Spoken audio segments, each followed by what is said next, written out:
ഇന്ന് ഡുഡുവിന് കരൾ വാങ്ങിച്ചപ്പോൾ ഞങ്ങൾ വിചാരിച്ചു കുറച്ച് കരൾ റോസ്റ്റ് ഉണ്ടാക്കാമെന്ന്. ഡുഡുവിൻ്റെ കരൾ കുക്കറിൽ വേവിക്കാനായിട്ട് വെച്ചു. മഞ്ഞൾപ്പൊടി ചേർത്തിട്ട് ഞങ്ങളുടെ വിനാഗിരിയൊക്കെ ഇട്ടിട്ട് ഞാനിത് നന്നായിട്ട് കഴുകിയിട്ടെടുത്തു. പിന്നെ ചെറിയ പീസസ് ആയിട്ട് മുറിച്ച് വെച്ചു. ഡുഡുവാണ് ഞങ്ങൾ വെയിറ്റ് ചെയ്തിരിക്കുകയാണ് അവൻ്റെ കരൾ വേവാൻ വേണ്ടിയിട്ട്. അപ്പോഴത്തേക്കും ഞാൻ ചെറിയ ഉള്ളിയും ഇഞ്ചിയും പിന്നെ വെളുത്തുള്ളി, പച്ചമുളക് അത്ര ഐറ്റംസ് മതിയായിരുന്നു. വേപ്പില ഉണ്ടെങ്കിൽ ഇടാം, എൻ്റെ കയ്യിൽ അന്നേരത്തെ ഉണ്ടായിരുന്നില്ല, അപ്പം ഞാൻ ഇട്ടിട്ടില്ല. പിന്നെ കുറച്ച് നേരം കഴിഞ്ഞിട്ട് അതിനകത്തേക്ക് ഞാൻ കുറച്ച് മഞ്ഞൾപ്പൊടിയും മുളക് പൊടിയും ചേർത്തു. ഇതിൽ കണ്ടമാനം മസാല ഒന്നും ചേർക്കുന്നില്ല. എൻ്റെ അപ്പച്ചൻ്റെ പെങ്ങൾ പറയും നമുക്ക് ഓരോ കറിക്കും ഇങ്ങനെ ഓരോ മസാലയാണ്, അല്ലാണ്ട് നമ്മൾ പൊടിച്ച് വെച്ചിരിക്കുന്ന മസാല എല്ലാത്തിലും അരി ഇടുന്നതാണ് ആൻറ്റി പറയാറ്. പക്ഷേ ഞാനങ്ങനെയൊന്നും ചെയ്യാറില്ല, എൻ്റെ കയ്യിലുണ്ടാവാറില്ല. ഇന്ന് ഞാൻ ഇത്തിരി വിശദമായിട്ട് ഉണ്ടാക്കുന്നത് കൊണ്ട് ആൻറ്റിയുടെ ഇൻസ്ട്രക്ഷൻസൊക്കെ ഒന്ന് ഫോളോ ചെയ്യാമെന്ന് വിചാരിച്ചു. അപ്പോൾ അതിനകത്തേക്ക് ഞാൻ 2 തക്കാളി കൂടി ചേർത്തു. 1 കിലോ കരളാണ് എടുത്തിരുന്നത് വെച്ചത്.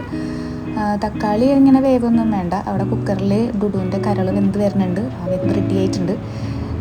ഡുഡു അത് ഓടിപ്പോയിട്ട് കഴിക്കാനൊക്കെ അങ്ങനെ സെറ്റായിട്ട് നിൽക്കുകയാണ്. എന്നാലും നമ്മളുടെ റോസ്റ്റ് വേവുമ്പോൾ പിന്നെയും വരും. അങ്ങനെ ഡുഡു വന്ന് അതിൻ്റെ ഫുഡൊക്കെ അങ്ങനെ കഴിച്ചുകൊണ്ടിരിക്കുന്നുണ്ട്. അപ്പോൾ നമ്മളുടെ കരൾ അവിടെ വെന്തുകൊണ്ടിരിക്കുന്നുണ്ട്. ആ കരൾ കുക്കറിൽ അടിച്ചിട്ടില്ല, അതുകൊണ്ട് കുറച്ചധികം സമയം എടുക്കും വേവാനായിട്ട്. ഡുഡു അവൻ്റെ ഫുഡൊക്കെ ഇങ്ങനെ കഴിച്ച് ഇങ്ങനെ ആസ്വദിച്ച് ഭയങ്കര ഒരു രാജകീയമായ ഒരു ജീവിതമൊക്കെ നയിച്ച് പോയിക്കൊണ്ടിരിക്കുകയാണ്. അങ്ങനെ ഇവിടുത്തെ വലിയ ബോസൊക്കെ ആയിട്ട് ഇങ്ങനെ നടക്കുകയാണ്, എല്ലായിടത്തും തിരിഞ്ഞ് നടക്കും. അപ്പോഴേക്ക് നമ്മുടെ മസാല റെഡി ആയിട്ടുണ്ട്. അതിനകത്തേക്ക് പെരുംജീരകം, ചെറിയ ജീരകം, കുരുമുളക് പൊടി അത്രയും മതി. 2 ഏലക്കയും കൂടി ഞാൻ ഒരു അലങ്കാരത്തിനും മണത്തിനും ചേർത്തിട്ടുണ്ട്. പിന്നെ അതൊക്കെ ഒന്ന് നന്നായിട്ട് മിക്സ് ചെയ്തെടുത്ത് കുറച്ച് വെളിച്ചെണ്ണ ഓഫ് ചെയ്തപ്പോൾ ചേർത്തു. അപ്പോഴേക്കും എൻ്റെ വേപ്പില കിട്ടി എനിക്ക്. വേപ്പില ഇട്ടു, മല്ലിയില ഇട്ടു. എന്തിനാണെന്ന് അറിയില്ല, പക്ഷെ ഞാനത് ഇട്ടു. കാണാനൊക്കെ ഒരു ലുക്ക് ഉണ്ടായിരുന്നു.